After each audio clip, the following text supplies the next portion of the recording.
అమరావతి రాజధానిలో మరో ప్రతిష్టాత్మక సంస్థ పెట్టుబడులు పెట్టేందుకు ముందుకు వచ్చింది.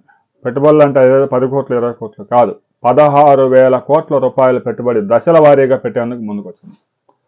అమరావతి రాజధానిని ఆర్టిఫిషియల్ ఇంటెలిజెన్స్ రాజధానిగా చేసేందుకు రాష్ట్ర ప్రభుత్వం చేస్తున్న ప్రయత్నాల్లో భాగస్వామ్యం అయ్యేందుకు ఒక బహుళ జాతి సంస్థ QPIAI ఈ సంస్థ క్వాంటమ్ కంప్యూటింగ్లో భారీ ఎత్తున పెట్టుబడులు పెట్టేందుకు ముందుకు వచ్చింది.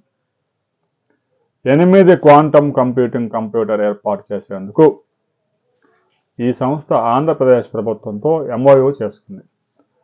ఇక ఇప్పటికే విశాఖపట్నం డేటా కేంద్రంగా మారబోతా ఉంది.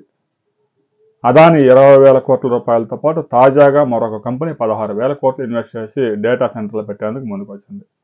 ఇప్పటికే విశాఖపట్నంలో TCS, కాగ్నిజెంట్ పెద్ద ఎత్తున రిక్రూట్మెంట్స్ ప్రారంభించాయి. మరొక IT సంస్థ కూడా గన్నవరం సమీపంలోని మేధా టవర్స్లో 500 మందిని తాజాగా రిక్రూట్ చేసుకుంది. ఈ విధంగా విశాఖపట్నం ITకి కేంద్రంగా మారబోతా ఉంది. ఏదైతే టైర్ 1 సిటీస్ ట్రాఫిక్తో ఇబ్బందులు పడుతూ ఉన్నారో టైర్ 2 సిటీస్కి మంచి రోజులు వచ్చాయి. ఇక అమరావతిలో కూడా మౌలిక సదుపాయాలన్నీ ఏర్పాటైతే ఒకవైపు ఆర్టిఫిషియల్ ఇంటెలిజెన్స్, మరొక వైపు క్వాంటమ్ కంప్యూటింగ్లో అమరావతి రాజధాని, భారతదేశంలోనే క్వాంటమ్ కంప్యూటింగ్ అనగానే అమరావతి రాజధాని గుర్తుకొచ్చే విధంగా అనేక సంస్థలను ఇన్వైట్ చేస్తూ ఉన్నారు. క్వాంటమ్ కంప్యూటింగ్లో 5-6 రకాల టెక్నాలజీస్ ఉన్నాయి.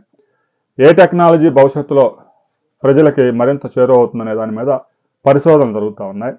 ఇప్పటికే IBM, TCS, L&T సహకారంతో, మద్రాస్ IIT సహకారంతో 50 ఎకరాల్లో ఒక ఐకానిక్ భవనాన్ని నిర్మాణం చేయబోతా ఉన్నారు. ఈ వారంలోనే ఆ ఐకానిక్ భవనానికి సంబంధించిన డిజైన్స్ ఫైనలైజ్ చేయబోతా ఉన్నారు. ఆ వివరాలతో మనం మరో వీడియోలో తెలుసుకుందాం.